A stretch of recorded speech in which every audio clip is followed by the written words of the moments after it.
Clarence Thomas's judicial philosophy has been many decades in the development. He has a long track record of intellectual contributions to the evolution of American law. You can disagree with Clarence Thomas's jurisprudence, but calling him a name, calling him in effect an Uncle Tom, a grifter and a sellout, that's desperation. One of, I think, the most racist Americans we have is Elie Mystal, who writes for The Nation. He's on Joy Reid's program almost every night and just says the most racist things about whites and about conservative blacks. I mean, it's crazy the stuff this guy gets away with.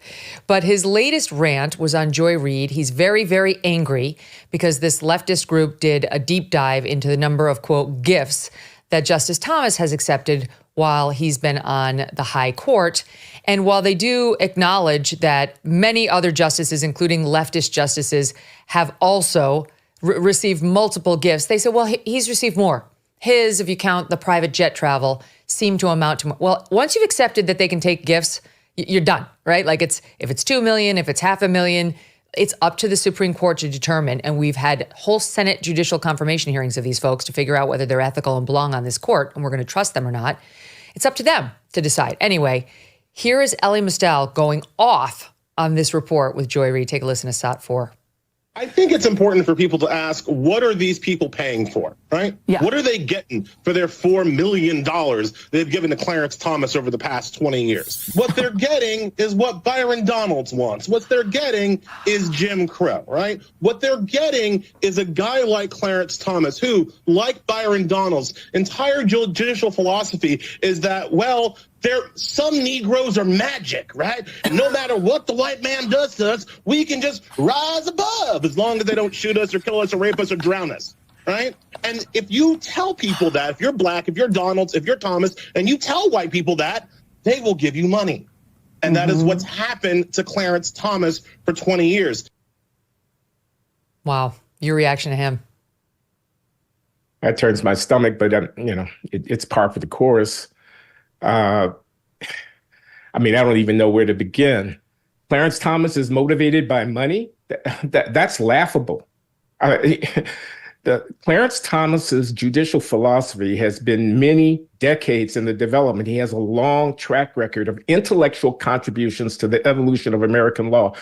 You can disagree with Clarence Thomas's jurisprudence, but calling him a name, calling him in effect an Uncle Tom, a grifter and a sellout, that's, as I say, desperation. I think this lapsing into the Sambo talk in reference to 1/9 of 1/3 of the American government. And as I say, an African-American whose accomplishments in his life illustrate the triumph of Black people over Jim Crow and racism and so on. So, I mean, I'm not surprised. And that does resonate in Joy Reid's audience. Oh, by the way, I looked her up. She's getting paid $1.5 million a year to spew her bile at MSNBC. And she's got the nerve to call somebody a grifter? So you're exactly right, Glenn. And by the way, to your point about Thomas, if he were interested in money, he'd be making $9-10 million a year at any Easily. white shoe law firm in America. Easily. That's right.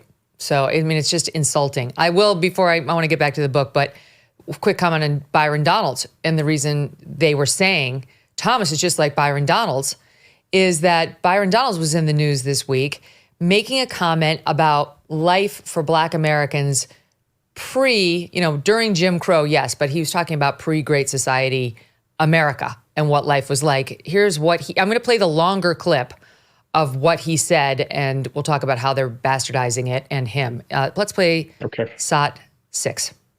Growing up, the one thing I knew I wanted to do, and this is not about my father, this is about what I wanted to do, is I wanted to be a father to myself. Wow.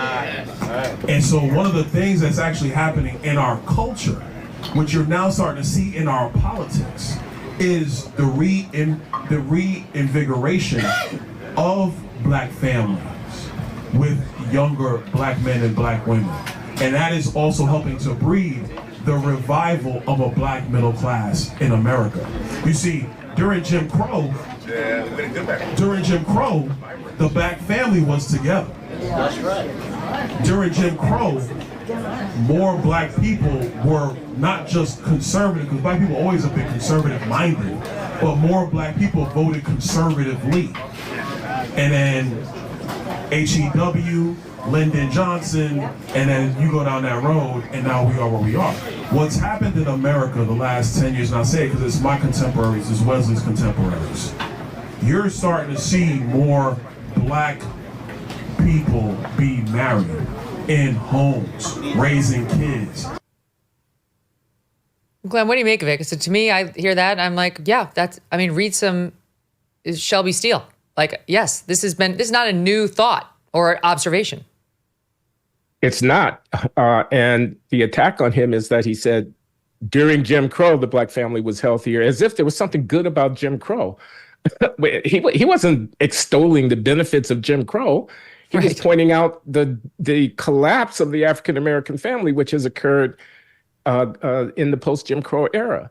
And I mean, he was just making a statement of fact. I mean, when Daniel Patrick Moynihan, the late senator from New York, who working for the Lyndon Johnson administration in 1965, issued a report on the black family, he was alarmed at the collapse of the black family. And he was pointing at 25% of the babies born to a black woman being born to a woman without a husband.